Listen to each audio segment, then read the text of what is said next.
Hi, I'm Buzz Cutler in the Rowdy Studios sitting alongside Bassmasters. And Joe Gibbs Racing is a bit of an enigma, right? Because an enigma wrapped in a mystery.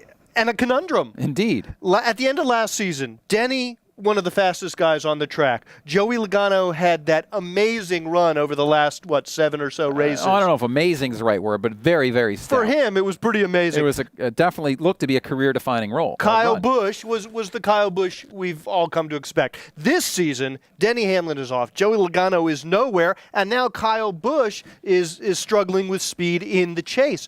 It seems like this is a systemic issue within Joe Gibbs Racing. Well, when you say systemic, I think what you mean is, or what I take it you mean is, they don't have the cars right now. There's a problem in the shop equipment. Across the There's team. not speed in the race cars, Right. so the guys can't find the speed on the track. And I think that's probably true. If you look at Joey, he did make progress last year, probably finished a little bit ahead of where he was, but he's taken a giant step back these last couple of months, don't you think? I mean, he just has been not very good.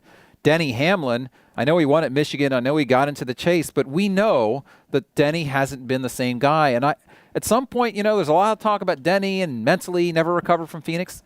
Maybe the cars just aren't that fast. Well, and maybe Kyle's been compensating for that for a while because in the chase, he just, he's hanging in the top 10 more or less right around there. He doesn't have the speed. He doesn't have the speed. He's not up there competing for the top spot. He's not. And so I think you got to say, Cutler, I think you're right. I don't think they have the equipment right now. It's like Joe Gibbs is now where Roush was 2 years ago in terms of being a step behind everybody else. And we know they're going to go through this whole engine transition with TRD for next season. We've talked about quality control issues. Jenna Fryer, when she was in here in the studio, talked about how they have more parts failures than they should. But that's a different issue than just, we're behind on our setups, on the way we build our geometry, whatever it is. It's all part of the same thing, though. It's all part and parcel of the shop and maybe, mechanical issues, engine issues that they're experiencing. Look, we know that teams go through cycles where they're up and they're down and they're up and they're down. They find something, they get a little ahead, and someone else finds something, they get a little behind, and they seem to be in a little bit of a down, a little bit of a trough right now.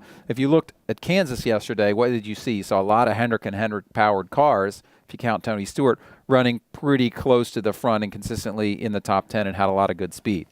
Right now, I'm a little concerned that Hendrick's is inching ahead of these other teams right now, including Joe Gibbs Racing. Well, see, to me, they're inching ahead of Roush Fenway on the downforce tracks. They're like, going feet and yards ahead of Joe Gibbs Racing. Yep. Because Joe Gibbs Racing is behind not only Roush and Hendrick, but I would say they're behind Penske at this point. So Joe Gibbs, If you look at the finishes, you got to question where they are relative to Richard Childress Racing as well. So I think you're right. I think there's some question marks at Joe Gibbs Racing right now. Yeah. Definitely. All right, Bassmasters, Buzz Cutler, thanks for watching. Make sure you check back here on a regular basis because we churn these videos out like nobody's business, Oh, yeah, we're man. churners.